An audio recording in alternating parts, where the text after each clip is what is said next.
بسم اللہ الرحمن الرحیم۔ شروع اللہ کے نام سے جو بڑا مہربان نہایت رحم والا ہے۔ اٹھائیں گے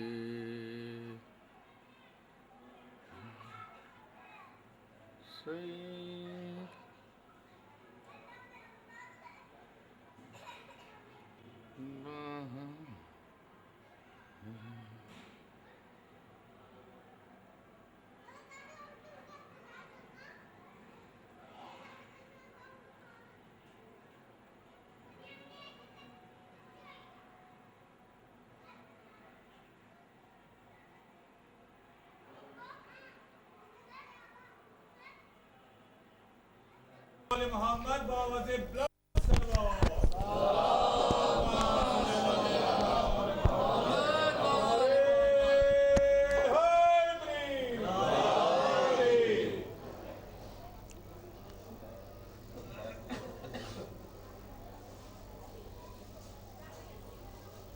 رحم اللہ من قرأ الفاتحہ۔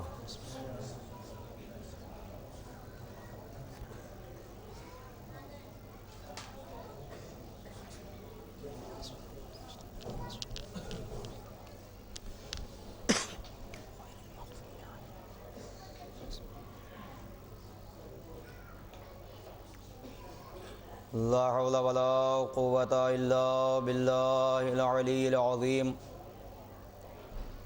اعوذ باللہ من الشیطان اللعین الرجیم۔ بسم اللہ الرحمن الرحیم۔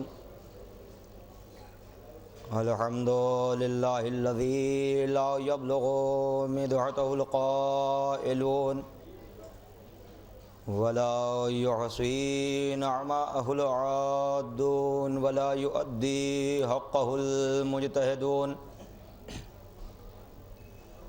الذي لا يدركه بعد الهمم ولا يناله غوص الفتن الذي ليس لصفته حد محدود ولا نعت موجود ولا وقت معدود ولا أجل ممدود فطر الخلائق بقدرته ونشر الرياح برحمته ووتد بالصخور ميدان أرضه ثم الصلاة والسلام وتحية والإكرام على مولانا مولى الثقلين جد الحسن والحسين إمام الحرمين صاحب كعب وقوسين وصاحب لواء الحمد سيدنا الموجد بشيرنا المسدد نظيرنا المؤيد المصطفى الأمجد المحمود الأحمد أبي القاسم محمد وعلى آله الطيبين الطاهرين المعصومين المظلومين ولعنة الله على أعدائهم وغاصب حقوقهم ومنكر فضائلهم ومصائبهم وعطشهم أجمعين من ليلنا هذا إلى قيام يوم الدين أما بعد فقد قال رسول الله صلى الله عليه وآله بسم الله الرحمن الرحيم يا علي أنت وشيعتك هم الفائزون صلوات الله۔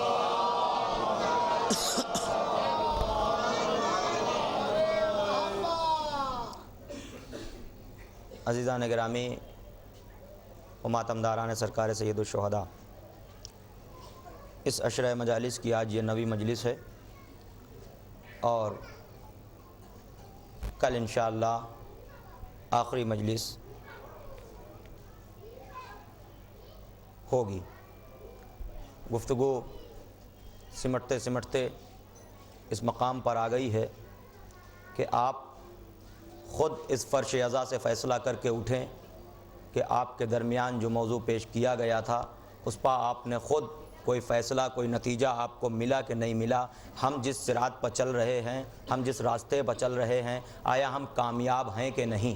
اور میں نے یہ حدیث جو پیش کی تھی وہ میں نے پہلے کہا کہ میں نے حدیث ضمانت کے طور پر پیش کی تھی کہ آپ فیصلہ کریں خود، اور ضمانت رسول کا قول یہ ہے کہ علی تم کامیاب ہو اور تمہارے چاہنے والے کامیاب ہیں۔ متوجہ رہیے گا۔ لیکن ہمیں ضرورت اس بات کی ہے کہ ہم خود فیصلہ کرتے ہوئے چلیں، ہم خود یہ بات غور کرتے ہوئے چلیں کہ جس راستے پر ہم چل رہے ہیں وہ صحیح ہے کہ نہیں، جو ہمارا طریقہ عبادت ہے وہ صحیح ہے کہ نہیں، جس راستے پر ہم چل رہے ہیں اس پہ چلنے سے ہمیں منزل نظر آئے گی کہ نہیں، ہمیں منزل تک پہنچائے گا یہ راستہ کہ نہیں پہنچائے گا۔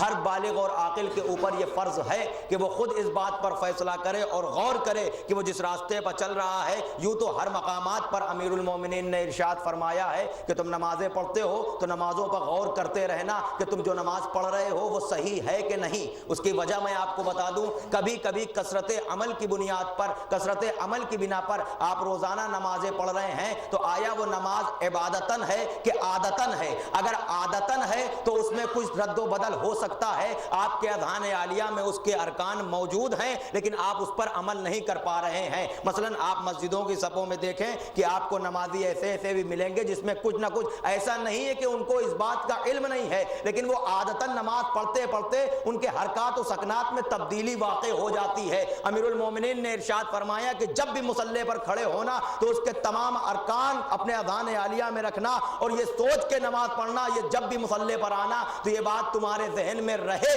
کہ یہ تمہاری نماز کہیں آخری تو نہیں ہے۔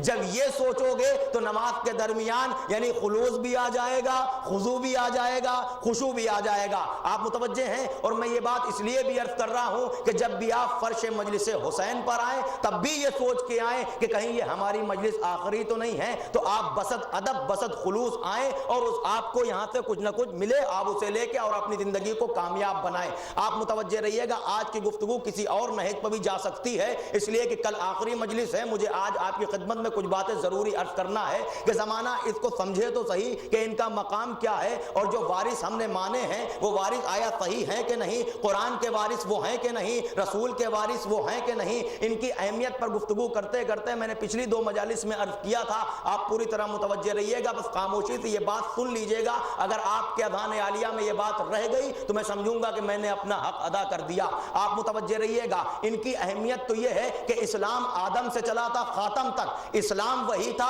شریعتیں بدلتی رہی ہیں، اسلام نہیں بدلا۔ آپ متوجہ ہیں؟ اور قرآن میں جس دین کا اعلان کیا گیا ہے وہ اسلام ہے، ان الدین عند اللہ الاسلام، کہ اللہ کے نزدیک کوئی دین ہے تو وہ ہے اسلام۔ اسلام آدم سے چلا ہے، اسلام کہیں نہیں بدلا، شریعتیں بدلتی رہی ہیں۔ متوجہ رہیے گا، اسلام 2 حصوں میں تقسیم ہوا، ایک اصول دین ہے، ایک فروع دین ہے۔ اصول دین کہیں نہیں بدلا، فروع دین بدلتے رہے ہیں۔ متوجہ ہیں آپ حضرات؟ فروع دین بدلتے رہے ہیں۔ اب جہاں جہاں شریعت بدلتی رہی، آتی رہی، ناسخ و منسوخ، یہ سارے معاملات آپ کو پتہ ہیں، اور آخر میں جو شریعت محمدی جس میں ہم ہیں عمل پیرا، اس کے لیے اب اصول دین اور فروع دین۔ اصول دین آدم سے لے کے خاتم تک کبھی نہیں بدلا، توحید نہیں بدلی، عدل نہیں بدلا، نبوت نہیں بدلی، امامت نہیں بدلی، قیامت نہیں بدلی۔ متوجہ رہیے گا، یعنی اصول دین جو 5 ہیں یہ ہم اپنی بات کر رہے ہیں، ورنہ اور جگہ 3 اصول دین گنے جاتے ہیں، توحید ہے، عدل نہیں ہے۔ میں اس کا نقصان بھی آپ کو بتاؤں گا کہ اللہ کو ایک مانا مگر عادل نہیں مانا۔ نقصان کیا ہوا ابھی آپ کی خدمت میں آگے عرض کرتا ہوں۔ نبوت مانی، آدم نے اپنی نبوت کا اعلان کیا، آدم صفی اللہ کہلائے، کلمہ توحید وہی رہا، آدم نے بھی کہا لا الہ الا اللہ، خاتم نے بھی کہا لا الہ الا اللہ۔ معلوم یہ ہوا اصل دین نہیں بدلا، شریعتیں بدلتی رہی ہیں۔ دین پورا بڑا سرکل ہے، دین بڑا گراؤنڈ ہے، اس کے اندر یہ چھوٹے چھوٹے ٹکڑے شریعت کے ہیں، شریعتیں منسوخ ہوتی رہی ہیں۔ اب جس شریعت میں ہم ہیں وہ شریعت محمدی ہے، اور آل محمد کی اہمیت یہ ہے، علی کی اہمیت یہ ہے کہ غدیر کے میدان میں شریعت مکمل نہیں ہوئی تھی، پورا دین مکمل ہوا تھا۔ نہیں متوجہ ہوئے آپ؟ پوری طرح متوجہ رہیے گا، شریعت مکمل نہیں ہوئی تھی، یا علی دین اب ان کی اہمیت کیا ہے کہ جب تک یہ نہ آ گئے نہ قرآن نازل ہوا نہ کوئی رسول نے کوئی تبلیغ کی. حد یہ ہے کہ رسول نے اپنی رسالت کا اعلان بھی نہیں کیا. پوری طرح متوجہ ہیں؟ جب تک کعبے میں یہ نہ آ گئے, کعبے کی طرف سجدہ نہیں ہوا, جب تک یہ نہ آ گئے دعوت ذوالعشیرہ نہیں ہوئی. یہ جہاں جہاں آتے کہ جب تک یہ نہیں آئے کوئی بھی عمل انجام پذیر نہیں ہوا. آپ متوجہ ہیں؟ اور میں نے آپ کی خدمت میں کسی مجلس میں عرض کیا تھا کہ تمام انبیاء کو جو فضیلت دی گئی ہے کس لیے دی گئی ہے؟ وہ ان کی بنا پر. اور اس کے بعد یہ ارشاد ہوتا ہے تمام انبیاء سے کہا تھا ان کی اہمیت میں بتا رہا ہوں چونکہ مجھے گفتگو کچھ اور کرنی ہے. آج متوجہ رہیے کہ تھوڑے لمحے کے لیے کہ جب اللہ نے تمام انبیاء سے میثاق لیا کہ تم سب وعدہ کرو نصرت محمد کا, اگر نصرت محمد کا تم وعدہ, حضرت اہل بیت اپنے نظر میں رکھیے گا, اگر نصرت محمد کا تم وعدہ نہیں کرتے تو تم سب کی نبوتیں فاسق ہو جائیں گی. قرآن گواہ ہے فمن تولی بعد ذلک فاولئک هم الفاسقون. یعنی تمام انبیاء سے کہا گیا کہ ہمارے نبی کی نصرت کا وعدہ کرو, اگر نبی کی نصرت کا وعدہ نہیں کرتے تمہاری نبوتیں فاسق. یہ ہے محمد کی عظمت کہ تمام انبیاء اگر ان کی نصرت کا وعدہ نہ کرے تو ان کی نصرت, ان کی جو نبوت ہے وہ فاسق ہو جائے گی. یہ ہمارے نبی کی عظمت ہے. لیکن علی کی عظمت یہ ہے کہ اسی مقام پر ایک جگہ وہ بھی آئی کہ اسی محمد سے قدرت نے کہا یا ایھا الرسول بلغ. تمام انبیاء متوجہ ہیں, تمام انبیاء سے کہا گیا کہ نصرت محمد کا وعدہ نہیں کرتے تو تمہاری نبوت فاسق. یہاں خود محمد سے کہا گیا کہ اگر تم یہ نہیں کرتے, تم اگر یہ نہیں کرتے تم نے کچھ نہیں کیا. وَإِن لَّمْ تَفْعَلْ فَمَا بَلَّغْتَ رِسَالَتَهُ. متوجہ رہیے گا عزیزان گرامی, پوری طرح متوجہ رہیے گا. نصرت محمد کا وعدہ تمام انبیاء نے کیا. اب اسی نبی سے کہا گیا, اس کو منصب نبوت دیا گیا ہے نا, وما محمد الا رسول, محمد کچھ نہیں, جو کچھ ہے میرا رسول ہے. جس انداز میں جس وقت جس حالات میں اس کو دیکھ رہے ہو یہ میرا رسول ہے. تو معلوم یہ ہوا محمد ہے رسول ہر عالم میں. تو جب منصب رسالت ان کو عطا کیا تو اب اس کی محبت یہ نہیں کہتی کہ اس کو اس مقام پر طٰہٰ کہے, یاسین کہے, مزمل کہے, مدثر کہے. کہا نہیں, رسول بنا کر بھیجا ہے تو کہا یا ایھا الرسول. اب منصب سے خطاب ہو رہا ہے, اے رسول. اللہ اکبر. پوری طرح متوجہ ہیں آپ کہ اگر تمام انبیاء نصرت محمد کا وعدہ نہ کریں تو ان کی نبوت خطرے میں, اور محمد علی کی ولایت کا اعلان نہ کرے. میں کہوں گا پروردگار یہ وہی محمد ہے, وہی تیرا حبیب خاص ہے جس نے تیری راہ میں کانٹوں پر چلنا گوارا کیا, کوڑا برداشت کیا, صعوبتیں صحیح اور اجڑیاں برداشت کی, ساری مشکلیں یہ برداشت کرتا چلا گیا. اب ساری محبت نظر نہیں آتی. جب نہیں ندائے قدرت آئے, وہ محمد کی منزل تھی, اب یہ علی کی منزل ہے. بھائی متوجہ ہیں آپ, وہ محمد کی منزل تھی, یہ علی کی منزل ہے. میں زمانے کو بتانا چاہتا ہوں کہ آنے والے 1400 برس میں یا صبح قیامت تک اگر یہ سوال اٹھے کہ ان کی اہمیت کیا ہے تو زمانہ قرآن سے سمجھ لے کہ تمام انبیاء کی نبوت کا انحصار نصرت محمد پر ہے اور محمد کی نبوت کا انحصار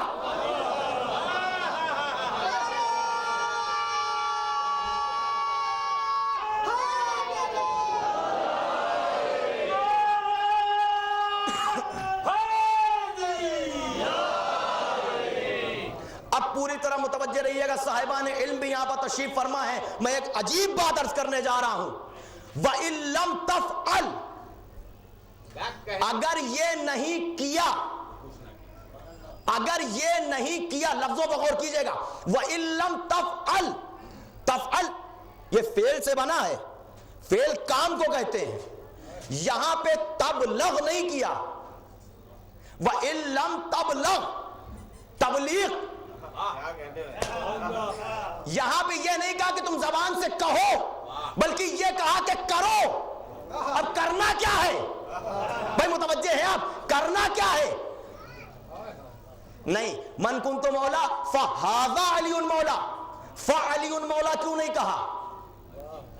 ہاذا یہ علی, معاملہ کرنے کا تھا, کہنے کا نہیں. زبان سے کہو بھی, ہاتھوں پر اٹھا کے بلند بھی کرو, ہاتھوں پر اٹھا کے بلند بھی کرو, ورنہ کتنے علی پیدا ہو جاتے. صلوات محمد وآل.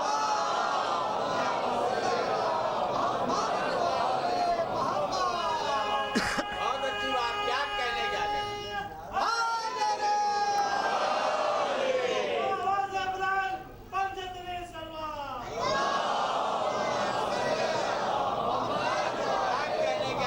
واہ واہ واہ۔ اگر یہ نہیں کیا تو کچھ نہیں کیا۔ متوجہ ہیں؟ تو میرا موضوع کیا تھا کہ میں یہ بتانا چاہ رہا ہوں کہ اہمیت کیا ہے۔ آپ غور کیجئے کہ یہاں جہاں یہ ہیں منزلت کیا ہے، کہ خود سردار انبیاء سے کہہ دیا کہ اگر یہ نہیں کیا تو آپ نے بھی کچھ نہیں کیا۔ اب اگر اسلام میں ہم یہ نہ مانیں، واہ کچھ نہیں ہے، نہیں غور کیا ابھی آپ نے، دین اس وقت تک مکمل نہیں ہوا جب تک اعلان نہیں ہوا۔ تو ان کے اعلان کے بغیر دین مکمل نہیں۔ متوجہ ہیں آپ؟ جب دین نہیں مکمل تو ان کے بغیر کلمہ کیسے مکمل، اذان کے، ان کے ساتھ سب مکمل ہے۔ متوجہ رہیے گا، غدیر میں مکمل ہو گیا۔ آج وجہ کیا ہے، بس اپنے گفتگو کی طرف متوجہ ہو رہا ہوں، آپ بس خاموشی سے سنیے گا۔ معاملہ کیا ہے کہ اگر یہاں پر سب جمع ہو جاتے، اگر سب اقرار کر لیتے، بھائی نبی کا قول کیا ہے، علی اگر آپ کی محبت پر دنیا جمع ہو جاتی تو پروردگار جہنم خلق نہ کرتا۔ اگر دنیا آپ کی محبت پر جمع ہو جاتی تو جہنم خلق نہ ہوتی، سارا معاملہ یہیں پر ختم ہو جاتا۔ کیونکہ اللہ نے ہر چیز کا انحصار ان پر رکھا ہے۔ میں نے کبھی عرض کیا تھا آپ کی خدمت میں کہ جو بھی چیزیں آپ کو صاحب فضیلت نظر آتی ہیں، چاہے وہ جمادات میں ہو چاہے وہ نباتات میں ہو، پہاڑوں میں جب یہ آپ جو نگوں کو انگلیوں پر زینت بناتے ہیں، یہ کیا ہے؟ جیسے جیسے علی کی ولایت کا اقرار کرتے گئے ویسے ویسے ان کو منزلت ملتی چلی گئی۔ سب سے پہلے اقرار کیا پتھروں میں عقیق نے، عقیق کو یہ منزل ملی کہ پروردگار یہ کہہ رہا ہے کہ جس ہاتھ میں عقیق ہو وہ مجھ سے دعا کرے تو مجھے شرم آتی ہے کہ اس کی دعا نہ قبول کروں۔ یہ منزلت کہاں سے ملی؟ کہا علی کی ولایت کے اقرار سے۔ تہذیب الاسلام اٹھا کے پڑھ لیجئے گا جس کو شک و شبہ ہو۔ اور اس کے بعد جب یہی ولایت علی پانی میں سمندر میں پیش کی گئی، جس نے اقرار کر لیا وہ پانی میٹھا، یہ سارے ارشادات موجود ہیں۔ اور اس کے بعد جب جانوروں میں پیش کی گئی، جس نے اقرار کر لیا وہ حلال۔ یہی تو معاملہ ہے علی کی محبت میں۔ اب آپ نہ سمجھیں گے تو کون سمجھے گا؟ ایک صلوات پڑھ دے محمد وآل۔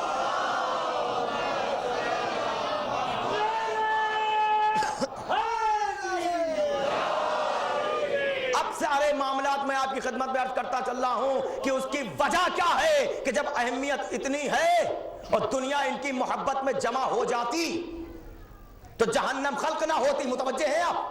لیکن خود ایک موقع ایسا آیا، امیر المومنین اپنے خطبے میں ارشاد فرماتے ہیں کہ آخر یہ کیا مسئلہ ہے کہ جب تم میں شریعت کا کوئی مسئلہ، اسلام کا کوئی مسئلہ جب کسی مفتی کے پاس جاتا ہے تو وہ فتویٰ دیتا ہے، فتویٰ اپنی رائے سے دیتا ہے، قیاس سے دیتا ہے۔ وہی فتویٰ جب دوسرے کے پاس وہی مسئلہ جاتا ہے تو وہ پہلے کے خلاف، امیر المومنین کا قول سنتے جائیے گا، وہ پہلے کے خلاف فتویٰ دیتا ہے۔ وہی مسئلہ جب تیسرے کے پاس جاتا ہے تو وہ دوسرے کے خلاف دیتا ہے، جب وہ چوتھے کے پاس جاتا ہے تو وہ تیسرے کے خلاف دیتا ہے۔ یہ بتائیے کہ یہ اختلافات کیوں بڑھتے چلے گئے؟ کیا اللہ نے دین کامل نہیں بھیجا تھا؟ کیا اللہ نے جو بات بھیجی ہے اس میں تم سے مدد مانگی ہے؟ اس نے اپنے دین میں تمہاری مدد مانگی ہے کہ تم اپنی مرضی سے قیاس کرتے چلے جاؤ؟ پھر اس کے بعد ارشاد فرمایا کہ یہ اختلاف تمہارے درمیان کیوں ہوتا چلا جا رہا ہے؟ کیا تمہارے درمیان رسول نہیں آیا ہے؟ کیا تمہارے پاس قرآن نہیں آیا ہے؟ پھر ارشاد فرمایا کہ یاد رکھو جب اللہ ایک ہے، رسول ایک ہے، قرآن ایک ہے تو تمہارے درمیان یہ اختلاف کیوں نظر آ رہے ہیں؟ یا اس کا مطلب یہ ہے کہ تم نے رسول کو سمجھا نہیں ہے، رسول کو اپنی مرضی مطابق تم سمجھتے رہے؟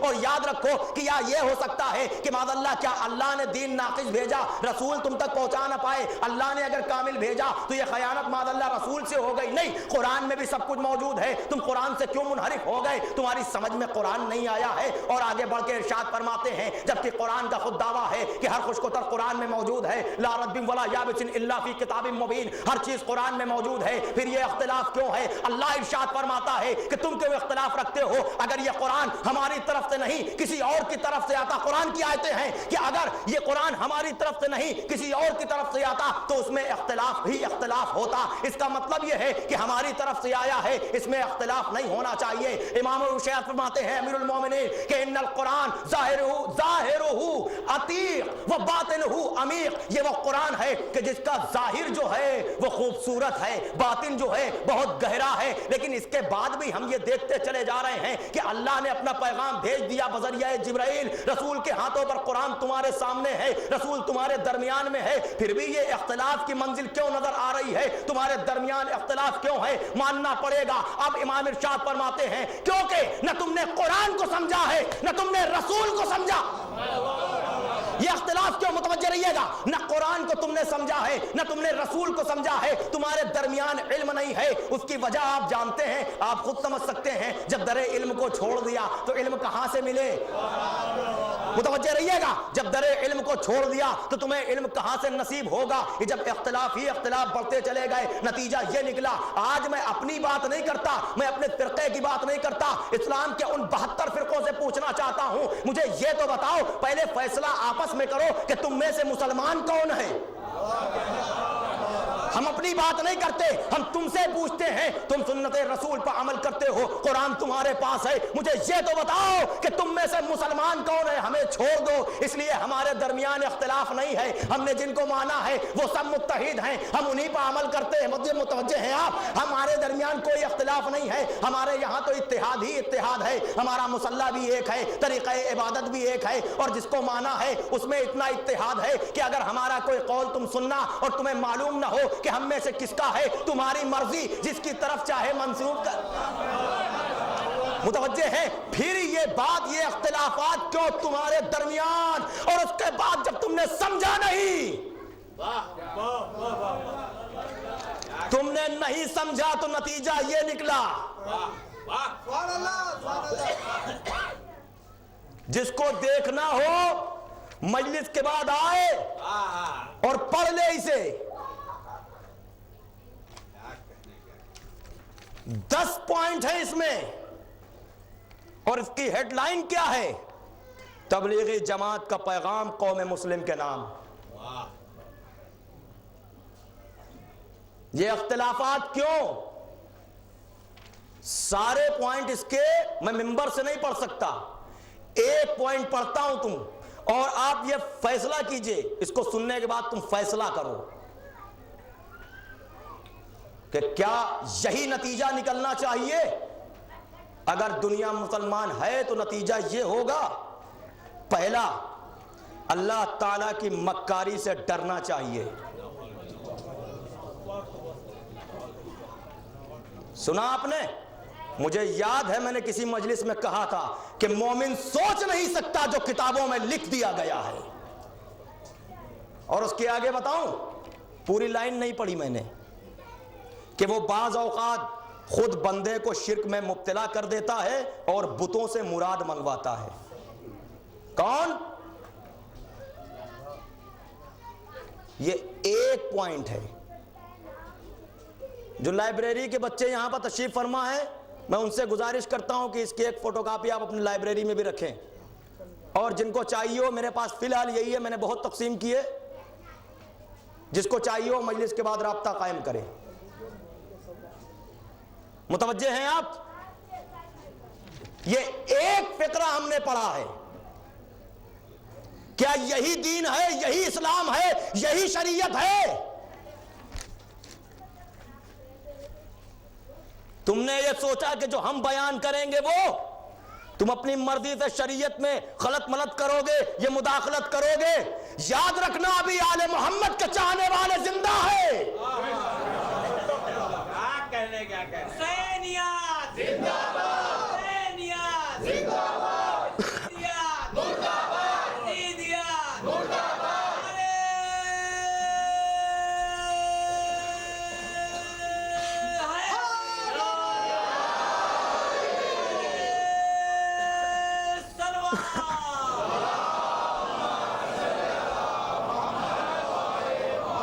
یہ اختلاف کیوں؟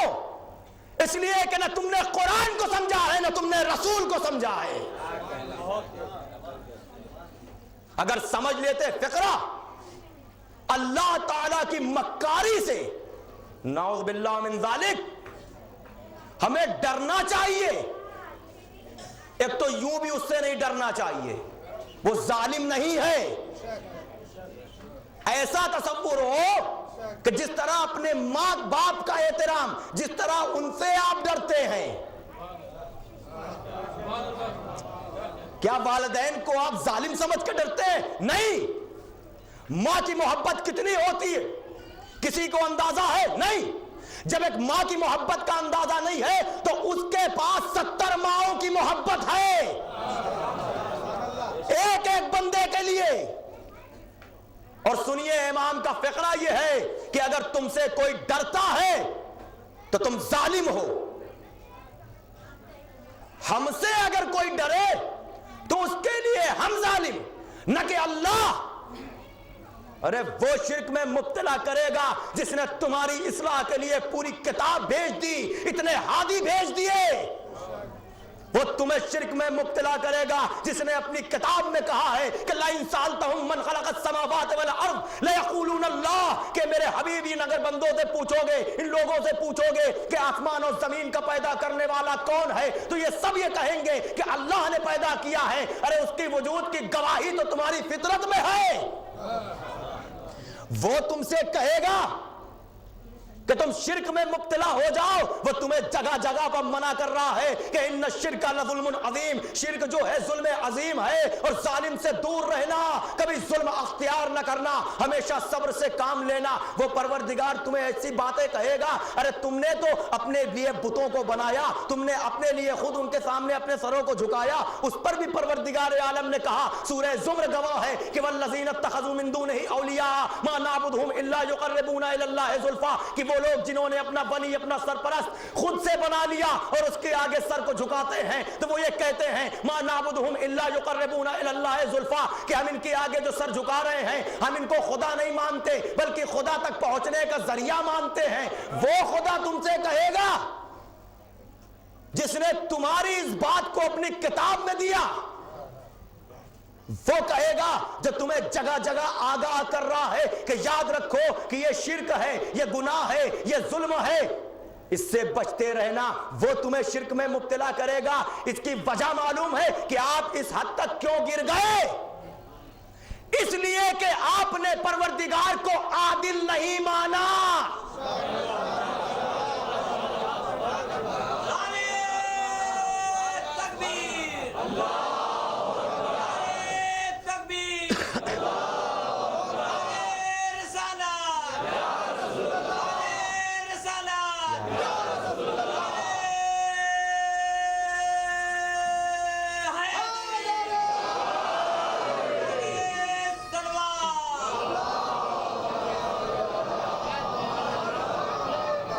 اگر آپ اسے عادل مان لیتے تو کبھی یہ نہ لکھتے کہ خود شرک میں مبتلا کراتا اور خود ہی سزا دیتا ہے۔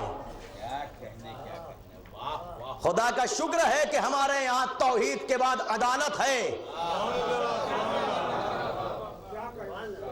اب بتائیے کہ کامیاب کون ہے؟ جہاں اللہ کو عادل مانا جائے، جہاں عدالت کا تصور ہی نہ ہو۔ اور وہ پروردگار جو خود بتا رہا ہے کہ شرک کیا ہے، وربک کا سورہ قصص یا سورہ لقمان کی آیت ہے، یہ نہیں سورہ قصص کی آیت ہے، یاد رکھیے گا کہ وربک یخلق ما یشاء ویختار ما کان لهم الخیارہ۔ اے میرے حبیب، تمہارا پروردگار جسے چاہے پیدا کرے، جسے چاہے چنے منتخب کرے، ما کان لهم الخیارہ۔ تمہیں اس بات کا اختیار نہیں ہے کہ تم خود سے بناؤ، تمہیں اس بات کا اختیار نہیں ہے کہ تم خود سے بناؤ۔ سبحان اللہ و تعالی عما یشرکون، اور تمہارا پروردگار بہت پاک و پاکیزہ ہے اور تمہارے شرک سے بہت بلند ہے۔ اللہ بتا رہا ہے کہ یاد رکھو شرک کہتے کسے ہیں؟ شرک وہ ہے جو مجھ تک آنے کا ذریعہ خود سے بنایا جائے۔ اللہ اکبر۔ مجھ تک آنے کا ذریعہ خود سے بنایا جائے، یہ ہے شرک۔ اب تلاش کرو کہ کون بناتا ہے، کس نے بنایا۔ اور فرما رہے ہیں آپ یہاں یہ سارے مسائل ہمارے سامنے ہیں، اور اس کے بعد بڑی عظیم چیز، لیکن یہ اختلافات کیوں؟ جب اللہ ایک ہے، قرآن ایک ہے، نبی ایک ہے، تو یہ اختلافات کیوں ہوتے چلے جا رہے ہیں؟ اس لیے کہ نہ تم نے قرآن کو سمجھا ہے، نہ تم نے رسول کو سمجھا ہے، اس لیے تم نے اپنے خود سے بناتے ہوئے اللہ تک پہنچنے کا زینہ، ذریعہ، رابطہ خود سے بنایا۔ اللہ نے کہا کہ تم مشرک ہو گئے، اب اس کی دشمنی کا بدلہ یہ ہے کہ اس طرح سے کتابیں لکھو، اس طرح سے پمپلیٹ چھاپو، لیکن یاد رکھنا ہمارا پروردگار عادل ہے۔ تم دنیا میں آزاد ہو، لیکن جب پلٹ کے اس کی بارگاہ میں جاؤ گے، یاد رکھیے گا عزیزان گرامی کہ اس نے خود اپنے قرآن میں کہا ہے کہ تمہیں گھبرانے کی ضرورت نہیں ہے، تم کو قرآن سمجھنا ہے، ہم ذمہ دار ہیں، قرآن ہمارا ہے، تم کو نبی کو سمجھنا ہے، ذمہ دار ہم ہیں، یہ نبی ہمارا ہے، ہم بتائیں گے تم کو کیسے سمجھنا ہے، کس سے سمجھنا ہے۔ پھر اس کے بعد غالباً سورہ فاطر میں اعلان ہوا ثم اورثنا الکتاب الذین اصطفینا من عبادنا، کہ یاد رکھو کہ پھر ہم نے اپنے بندگان میں سے کچھ کو منتخب کیا، کچھ کو چنا، اور قرآن کا ان کو وارث بنایا۔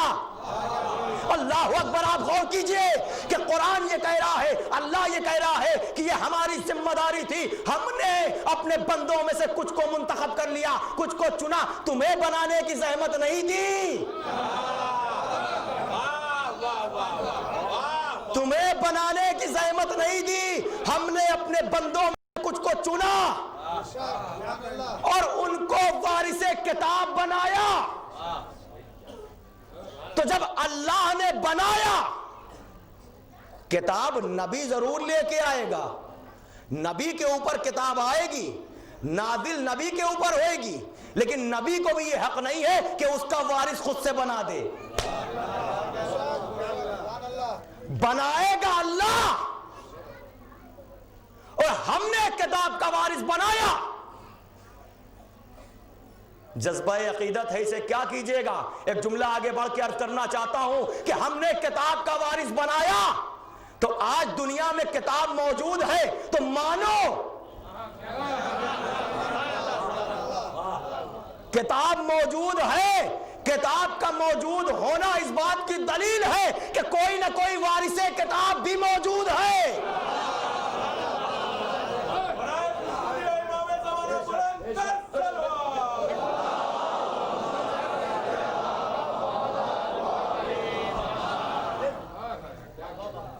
کتاب موجود ہے تو وارث کتاب بھی ہوگا۔ اب یہ اور بات کہ ہماری یہ گناہگار آنکھیں اسے نہیں دیکھ رہی، لیکن وہ اس کی رحم و کرم کا نتیجہ ہے، صدقہ ہے کہ آج ہم زندہ ہیں۔ اور فرمایا آپ نے، اور کتاب کو اگر تم سمجھ لیتے تو یہ مراحل کبھی تمہارے سامنے نہ آتے جو اختلاف ہی اختلاف۔ اللہ نے ارشاد فرمایا ہے کہ قرآن ہم نے اس لیے بھیجا ہے کہ تمہارے درمیان اتحاد قائم رہے، اور امیر المومنین ارشاد فرماتے ہیں کہ یہ وہ کتاب ہے جس سے قیامت تک عجائبات ظاہر ہوتے رہیں گے، اور اس سے ظلمات، ضلالت سب دور ہوگی۔ لیکن یہ قرآن صرف اپنے ذہن میں بٹھا لینے کی چیز نہیں ہے، اپنے مطلب سے، میں نے عرض کیا تھا کہ اپنی مرضی سے ان آیتوں کے پیچھے، متشابہات آیتوں کے پیچھے پڑے رہتے ہو۔ قرآن کہہ رہا ہے یہاں اپنی مرضی نہ چلے گی، کتاب خدا کی ہے، رسول خدا کا ہے، یہاں اس کی مرضی چلے گی۔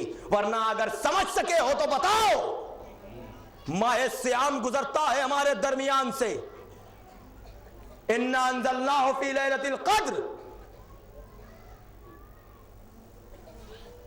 ہم نے قرآن کو، یہی تو ترجمہ ہے، فی لیلۃ القدر، لیلۃ قدر میں نازل کیا، شب قدر میں نازل کیا۔ متوجہ ہیں آپ؟